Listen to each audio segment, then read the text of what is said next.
Hi കൂട്ടുകാരെ, ഇന്ന് നമുക്ക് കുഞ്ഞു സാധനമായ ഉറുമ്പ് നമുക്ക് പഠിപ്പിച്ചു തരുന്ന ഒരു പാഠം ഒരു കഥ രൂപത്തിൽ കേട്ടാലോ? എല്ലാവരും റെഡിയല്ലേ കഥ കേൾക്കാൻ? ഒരു ദിവസം കാട്ടിൽ നമ്മുടെ പുൽച്ചാടി ഇങ്ങനെ പറന്നു നടക്കുകയായിരുന്നു.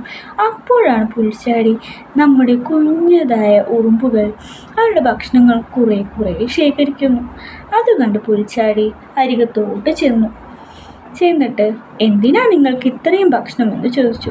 ഉറുമ്പ് പറഞ്ഞു, ഇനി മഴക്കാലമാണ് വരാൻ പോകുന്നത്, ഇപ്പോൾ ഭക്ഷണം എടുത്തു വെച്ചില്ലെങ്കിൽ നമ്മൾ അപ്പോൾ ബുദ്ധിമുട്ടും എന്ന്. പുൽച്ചാടി അത് കേട്ട് ഒന്നും മിണ്ടിയില്ല. അപ്പോൾ ഉറുമ്പ് പറഞ്ഞു, നീയും വേണമെങ്കിൽ സൂക്ഷിച്ചോ എന്ന് പറഞ്ഞു. അപ്പോൾ പുൽച്ചാടി പുച്ഛിച്ചോന്ന് എന്ന് പറഞ്ഞ് പറന്നുപോയി. അതാ പെട്ടെന്ന് തന്നെ ഒരു മഴക്കാലവും വന്നു. മഴക്കാലം വന്നപ്പോൾ ഉറുമ്പിനാണെങ്കിൽ ധാരാളം ഭക്ഷണങ്ങളുണ്ടായിരുന്നു. അവർ മെല്ലെ കുറച്ചായി കഴിച്ച് ഓരോ ദിവസം തള്ളി നീക്കി. എന്നാൽ പുൽച്ചാടിക്കോ ഭക്ഷണം ഉണ്ടായിരുന്നില്ല. അങ്ങനെ പുൽച്ചാടി ഉറുമ്പിൻ്റെ അരികിലോട്ടെത്തി. എനിക്ക് ഭക്ഷണമൊന്നുമില്ല, നീ എനിക്ക് ഭക്ഷണം തരുമോ എന്ന് ചോദിച്ച്. അത് കേട്ട് ഉറുമ്പ് വേഗം എടുത്ത് ഭക്ഷണം കൊടുത്തു. അപ്പോൾ ഇന്നത്തെ കഥ നിങ്ങൾക്ക് ഇഷ്ടപ്പെട്ടോ? അപ്പോൾ ഇഷ്ടപ്പെട്ടെങ്കിൽ ലൈക്ക് ചെയ്യുക, ഷെയർ ചെയ്യുക, കമൻറ്റ് ചെയ്യുക. ബൈ.